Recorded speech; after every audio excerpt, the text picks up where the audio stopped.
nothing, and then in God's infinite rahmah we are in existence. And we ask that Allah shine upon us from His Divinely lights and the guardian in which to watch over us and inspire us, to protect us in days of difficulty. Ya Rabbi, guide us towards our destination, and that Your Rida and satisfaction always to be upon us. And a reminder always from myself, from their teachings, our life is a time reality, timeless reality and timelessness reality. And all these trainings, and especially with the ones whom teach tafakkur and contemplation and meditation, it's not a meditation for the mind, it's has byproducts of wellness and other benefits. But these realities of tafakkur or from the depth and the ocean of the teachings of the prophetic reality. The Prophet's teaching is, who knows himself will know his Lord. So our life is about trying to know myself, to reach towards the reality of what is meant by that Lordship. And most people live in a time dimension of this material life, and what they're asking for us is to enter into a timeless reality, that the material world of form, it locks us with its time. We're bound by its time, we're governed by its time. We have to come and go based on its time. It begins to govern us, take control of us, and it's all an illusion. All of this time is an illusion, and they begin to teach us that don't worry about the past and don't think about the future. The past, we put out a post, is a series of interpretations and stories of people, and that's why they call history his story. If you learn history on this side, it's one version, go ask the Indians, they have a different version. If you take your history from CNN or from Fox News, Allah's making it really clear in the last days that there doesn't seem to be much grey, it's just black and white, and each one telling their own story. Same event. So it means the past is a bunch of stories. Depending upon who's telling you the past, they taught us, leave it. Don't worry about past events. Don't let the past have a grab onto you in which you live by the past, because you're trying to break away from time. So the past say, okay, well he did this to me, this one did that, this happened, that was like that. Whatever those events of the past were, they're trying to lock you so that you're continuously thinking of that. It has a bind and a hold upon the servant. Based on that, they can't make choices of the future because of what happened in the past. So then they begin to teach that to begin to elevate towards this reality, cut those ropes of the past. What was the past was already written, what happened was supposed to happen. Whatever God has written, it prevailed. You cut it. Don't even look into the history of the past of other significant figures, because they used to fight and battle about who is Sayyidina Ibrahim. Is he Jewish or is he Christian? Allah said, he is neither. He's Hanif, he's purified soul. And I'm not going to ask you about Sayyidina Ibrahim, I'm going to ask you about your grave. So it means don't go into issues of the past, and you see so many conflicts would be resolved of he said, she said, or their whole history of nations There are historic enemies and battles and fights. All of it is rubbish, and all of it Allah teaching, I won't ask you about anything but yourself and your grave and what you did for your grave and your preparation of your grave, not about anyone's noble past and history. So then they begin to teach, cut all the past off. Then there are people who limit their whole ability because all they think about is the future. What will the future hold for us? How will I get my money? How will I get this? How will I feed myself? How will I have this? How will I have that? A whole series of thoughts. Shaitan comes and what we call of wickedness, of evilness, of a bad energy comes to plant fear into the servant's heart because of the future. How are you going to feed yourself? How are you going to feed your family? How are you going to do this? How are you going to do that? So continuous state of worrying about the future. Where will you be here? Will you be there? Will you be around? And they come and they teach, wipe all of that with your faith. That keep on a daily basis where we say, these meditations and this path of peace is a big battle and warfare.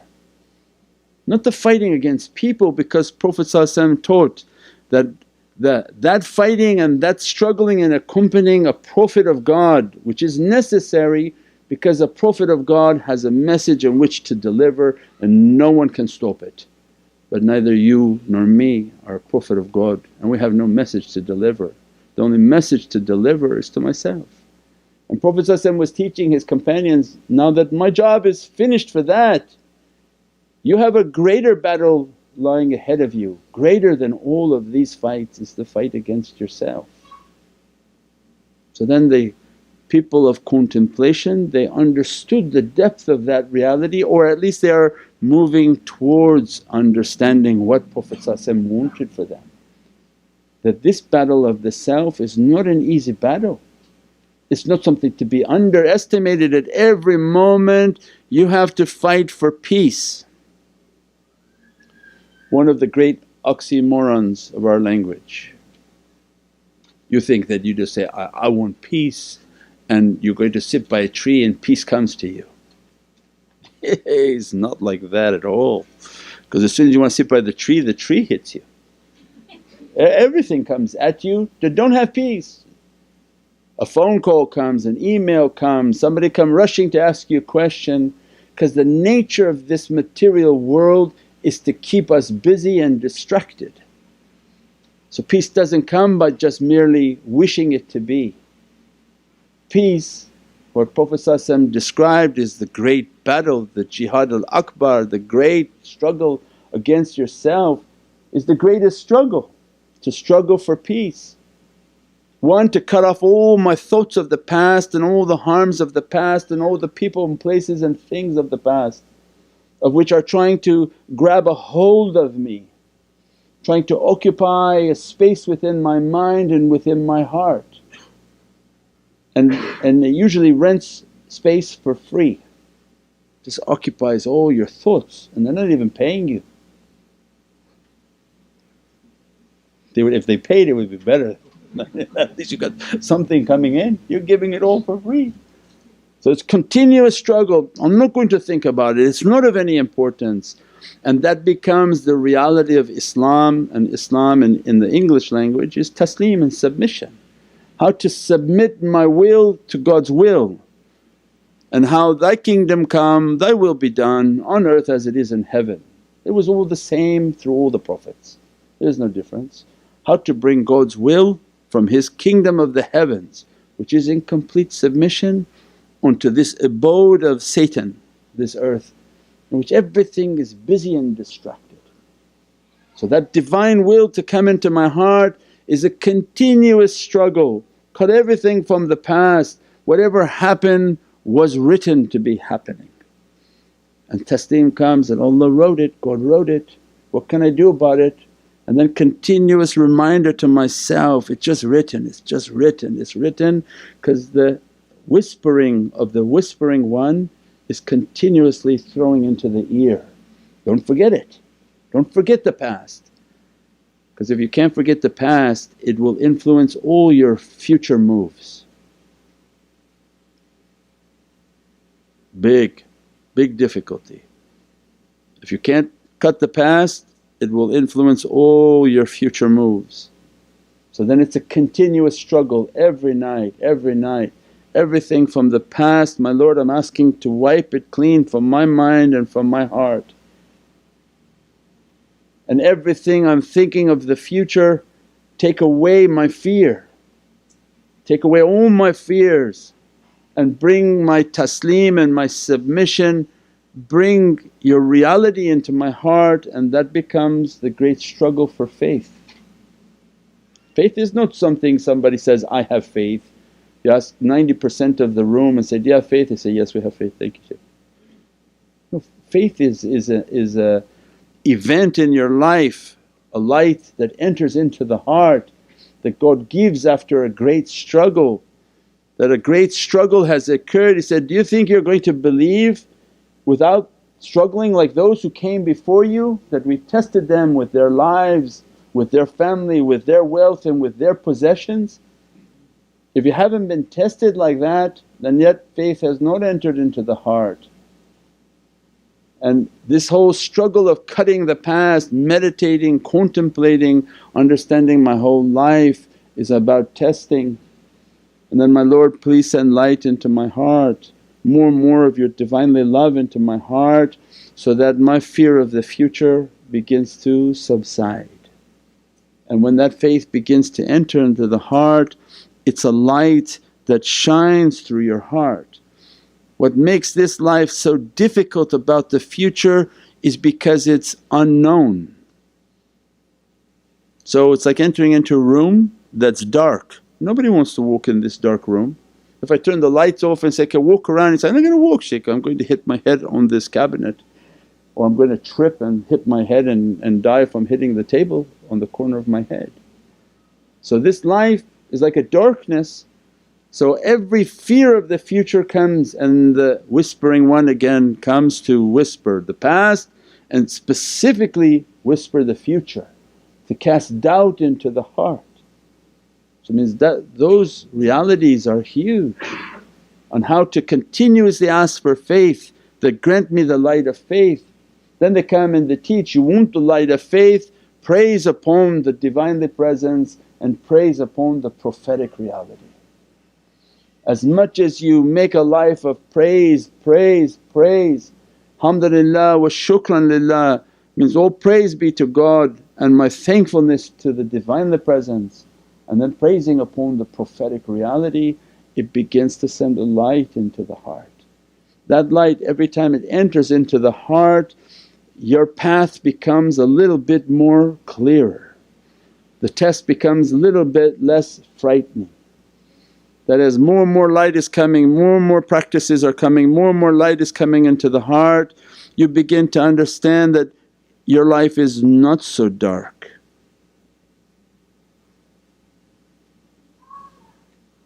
Look into your heart with all your praisings and all your practices, you feel a security with the Divinely Presence because you're praising upon the Divine. If you're listening out there and you're not praising, then yes it can be very scary because it's just dark and you know you're not good with God and you're not good with His Prophets. And there are many scary things in this darkness, and any of them can come to ravage you. So this is a training, what's behind me to cut, because it's going to determine all the wrong steps I make. So I meditate, I contemplate, trying to bring good actions, good practices, praising upon the Divine, praising upon the prophetic reality, because these are blessed souls. When you praise upon them, they are the guides, and that they remember you in a higher association, and they pray to God that they're remembering me, send my light to them, send my love to them, let my guidance to reach into their heart and let them to know that they're not alone on this earth. And God begins to inspire within your heart that, I have always held you. You forgot me but I did not forget you. I held you when you came out of the womb. I inspired your mother to hold you, to feed you, to nourish you, to love you. And we'll talk many times. And as you walk and crawled upon this earth, I have always held you. Your 2 feet have no logical reason to be standing. Your vertical position is not a logical position, you should be on all fours walking on this earth. But who's holding you as a horizontal energy that holds your vertical position up with 2 little sticks that you walk on? Allah saying, I held you and I continuously hold you. As soon as you praise the Divine and begin to praise upon the prophetic reality, a light enters into the heart, in which God speaks to that servant that, I am holding you and I have always held you, and I'm feeding you and I have always fed you. I am housing you and you have always had a roof over your head. And then you owe it to your Lord to be thankful and shukr that, you're correct my Lord, alhamdulillah, praise be to you, and shukr that I'm grateful for what you have given to me. And that love and that bond of love begins to develop. And the only thing that keeps this whole force to be solid is love. So it means that when we begin to understand that my Creator has fed me, taken care of me, clothed me, held me, you begin to have a love for Him. If you didn't, you love your dad, he took care of you, he keeps sending you money every month. If he doesn't, you'd be so upset. Yeah. Imagine the Creator saying, I have fed you always. And this is such an immensely merciful Creator, says, you like me, you don't like me, I don't care, I feed all my creation. I give all my creation its love and their sustenance, and I ask nothing from them in exchange. He's Rabbul Mu'mineen wa Rabbul Kafireen, He's Rabbul Alameen.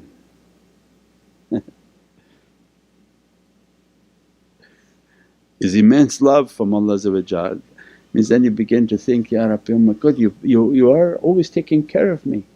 I'm going to praise you, I'm going to show my thankfulness to you, I'm going to show my shukr to you. Then awliyaullah come and teach, then that will be the opening of love.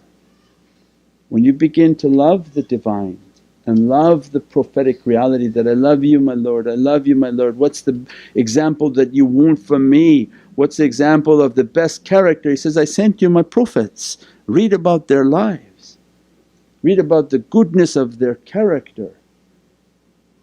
Make their character the example of your life, that I want to be like them, your chosen ones. Of you chose their ears, their eyes, their nostrils, their breath, you made their face to be a symbol of your Divinely presence. I want to follow in their character. Then they begin to teach us, then praise upon the prophetic reality. As soon as you send your salutations upon the souls of the Prophets, they send the salutation back upon your soul, and then your love for the Prophet begins to open. And my Lord, you're great, your immense bounty, and now I'm feeling even the love of those whom you love, your Prophets, they're guiding me, their light entering into my heart. Then they begin to teach, this love is the only bond that glues. It's not your mental thought of the Prophet, and it's not your mental capacity to think of God, but it's only love that brings the bond together. And the only thing that Satan wants to destroy is love. If that is the strongest adhesive, because muhabbat, not the aql, you can think about God and say, oh I think this is correct and God in my mind makes sense. The only capacity we have to understand and truly move into that reality of faith is love. If you're void of love, you're void of faith. If you're void of faith, everything is lost. Faith, there's no faith without love, it's just something very dangerous. So they're teaching that this love is the strongest bond. Say that, think about the elements, how in H2O, because the angelic reality of water. What is water? When Allah God Almighty said, "My throne was upon the water," means my majesty and might is in this water, and my is mim and alif. Means Muhammadun and La ilaha illallah Muhammadun Rasulullah, its power is in water and the angels are created from water. And as a result of its angelic reality, it's very stable. And you know, this H2O is immensely powerful. Love keeps the H2, the two H's with the O. Only love can keep the two H's with the O. There's no way to separate the H out of this. If you are capable of taking one hydrogen out of this, two hydrogen and an oxygen, this ocean would be the most explosive device on this planet. As it become hydrogen oxide, would be a bomb. So powerful the earth would cease to exist. If one hydrogen is lifted from the H2O, it is the most dangerous element we have. So what keeps it together? If it was something scientific and random, no, it's only muhabbat and love. It's an angelic reality, they love the Divine, the bond is secure and nothing can take it apart. And if for any reason when Allah says in Qur'an, "Don't separate what we order to be put as whole." What we made to be one, don't separate it. Means this bond that was bonded by love is the example of our whole way. Everything with love, everything with the good character and muhabbat will make the bond. The love for the shaykhs, the love for Prophet, the love for Allah's Divinely Presence should have a loving character. Well, that answers then all the other questions that will come. How can people have groups that they cheat and steal from people, that they lie and deceive people, that they do horrible acts? It's not a group based on love. If you know that the most powerful element is love, the most powerful practice is based on love, it wipes away all of the concerns that somebody should have. Means seek in your life that which is based on love and muhabbat. And what you're doing and what you're practicing, is it increasing your love? There are even countries on this earth that don't know what love is.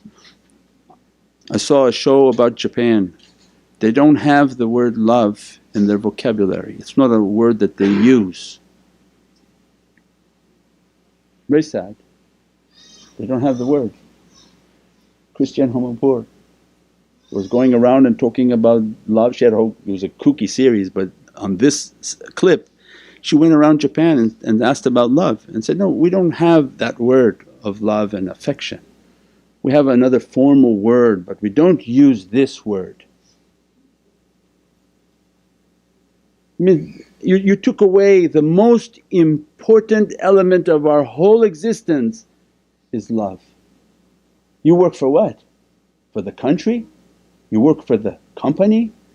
Everything you do in life has to be based on wadood, based on muhabbat and love.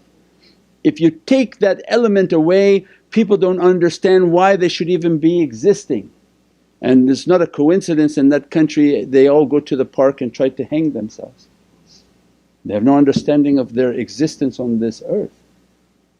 If you take the element of love, everything falls apart in its reality. Everything becomes based on violence and dogma, and this is now the phase of life that we have entered into. The element of love is being pulled off of the earth, and all that is remaining now is of hatred, and everything will begin to come apart because it is the glue that binds our element and the nature of our elements. With this love, with this muhabbat, with this faith, when we nourish the faith and the faith is built on love and loving character, we said before it's not to tolerate but to accept people. Not even the word to tolerate but the life of an acceptance. So then try to find the schools that are based on muhabbat and love. Try to find the teachers that are teaching acceptance and love, that they build within your heart a presence of love and muhabbat. Not intolerance or to tolerate. Some people don't even tolerate to sit with other madhabs. My goodness, can you imagine how crazy that must be? So everything is based on muhabbat and love. To enter that cave with love, to be dressed by that love. We ask that when Allah grant us that love, it make a bond, make a bonding of the soul, to have a bond with Prophet, to have a bond with awliyaullah, to bond with Prophet, bond with Allah. With that light and with that bond of love, all the future fears will be dropped. Because when you love your Lord and your Lord loves you, you have absolutely nothing to worry about. I think Sayyidina Isa had a phrase, why would God give a hungry person rocks to eat? If you truly love your Lord and you're asking for things from your Lord, why He would give you rocks to play with you and say, chew on these? No. So you know out of muhabbat and with love, if you do everything with love and you have a love for the Divinely Presence, whatever you're asking for in its rightful amount, Allah sends, Allah feeds, Allah takes care of. Then the future becomes non-important, the past was cut off, now you entered into the world of light. So the world of light is based on faith. So for people who think they had faith, this was a very long explanation of if you think you have faith and you're worried about the past and all your judgments are based on past actions and past regrets and past hatreds, and you're continuously fearful of the future, how could you have faith? So yet you did not reach to Iman. The world of faith is a light that enters into the heart. The world of faith now you've entered into timeless. So time is filled with all these concerns. What they want for us, enter now to the world of light. In the world of light there is no time. Time stands still in the world of light. If you operate from your soul and operate from the world of light, all that time stands still for you. And above that reality of timeless is entering into the will of the Divinely Presence. Before anything manifests is entering into that Divinely Heart, which is the reality of timelessness, that yet not it manifested even in its thought upon this earth. Subhana rabbika rabbil izzati amma yasifoon wa salaamun al mursaleen walhamdulillahi rabbil alameen bi hurmati Muhammad al-Mustafa wa bi sirri Surat al-Fatiha.